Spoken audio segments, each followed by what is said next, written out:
Welcome to FX Options University, recorded live at the International Securities Exchange, the world's largest equity options exchange. Join the industry's top trading professionals as they provide insight and strategies for trading in the currency markets using FX options. FX options are a low-risk alternative to hedging currency moves in any market condition. So that increase in implied volatility is the probabilities adjustment for the options price. So we have to understand why options are expensive. As I said, great opportunity to take advantage of being an option writer, but understand that the reason why those options are expensive is because the probabilities of the underlying security making that significant move have increased. And so what this means is that as the option writer, we're actually assuming more risk. Yes, we're collecting a higher premium, but remember that this business is all about risk versus reward, and understand that the two go hand in hand. So if I'm going to get a greater reward for taking a certain trade, I have to understand that 99.99% of the time, I'm assuming a greater risk. Now, the concept of implied volatility and expanding volatility creates what's known as a probabilities distribution curve. Now, I'm kind of going back to a previous webinar that we held not too long ago, where we're talking about that change in volatility. So moving forward, if we look at the normal distribution curve of volatility, and I've just used a generic number here with, say, a pair value or an underlying security sitting at 50. Well, under normal circumstances, we would look at the probabilities of this particular security being at down towards 45 or up towards 55 as being almost equal. So in other words, when we look at the probabilities of an underlying security remaining between 45 and 55, we can see here that we've illustrated effectively a 68.2%. So in other words,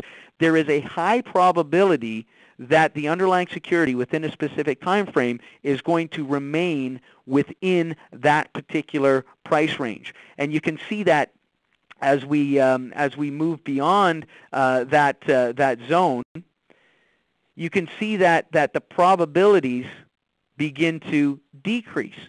And so we have to understand that this happens on both sides of the equation, regardless of whether we're looking at the market going up, as you can see here, 55, 60, 65, 70, or whether or not we're looking at the particular market or the value of the security going down. There is a very defined a measure of probability that it is going to stay within a particular zone. And of course, the options representing strike prices within this zone are going to reflect that particular probability. So in other words, these options will be more expensive from an implied volatility perspective and from effectively a time and implied volatility are sort of grouped into the same sort of component of the premium. But these options here, whether they're in the money or whether they're at the money, are going to show a higher implied volatility as we get further out of the money or deeper in the money.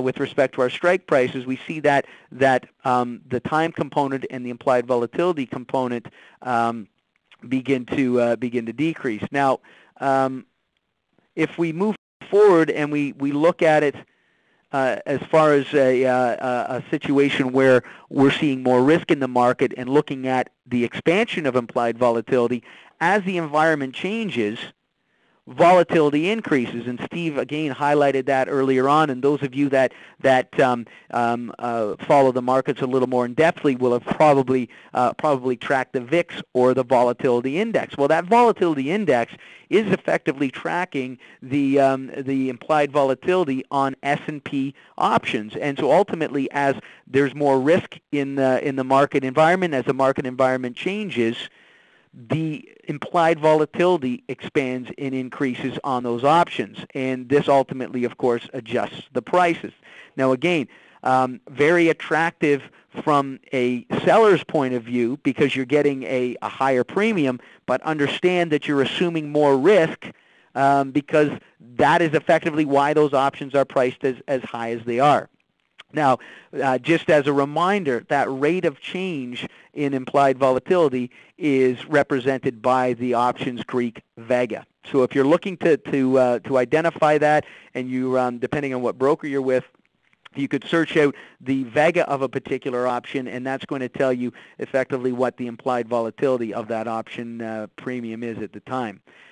What I want to do here is just take a look at the idea of volatility expanding, because you'll remember that when we first we were looking at volatility under normal circumstances, we were essentially suggesting that it was a measure of probabilities, and under normal circumstances we had a 68.2% probability that the security was going to remain within this particular price range.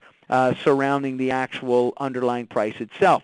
When implied volatility expands, what happens is you see essentially the probabilities widen out, and so where there was once a 68% chance that it was going the underlying security was going to remain between 45 and say 55.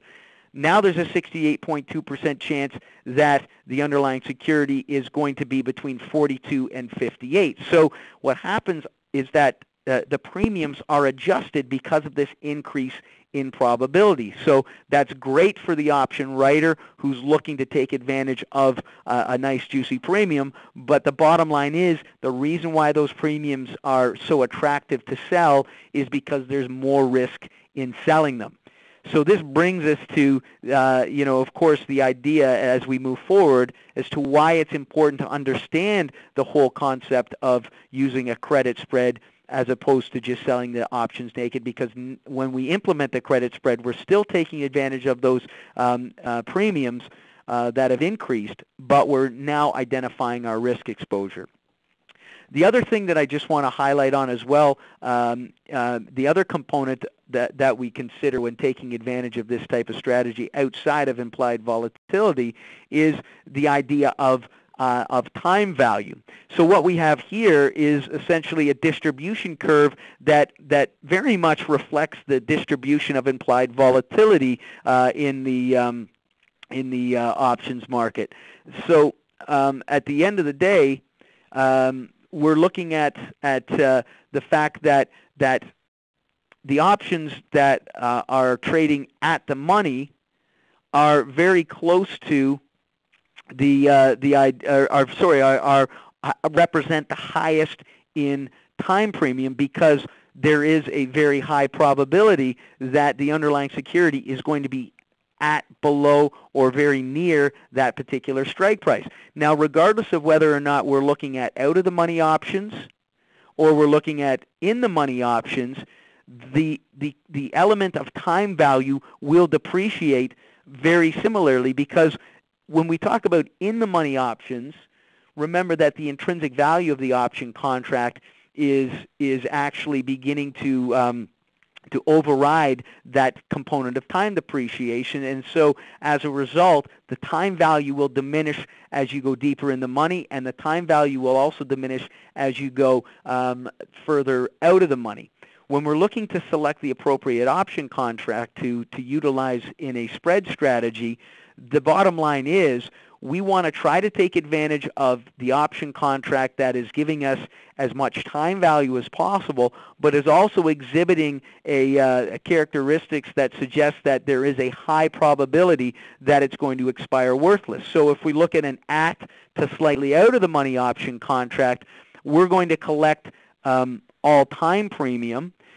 And if we look at an in-the-money option contract if we're the seller, we're also going to be collecting intrinsic value. We're going to get an even higher premium, but we have to understand that option contract will continue to have a value until it actually drops, until the option contract, till the underlying security actually drops below the strike price.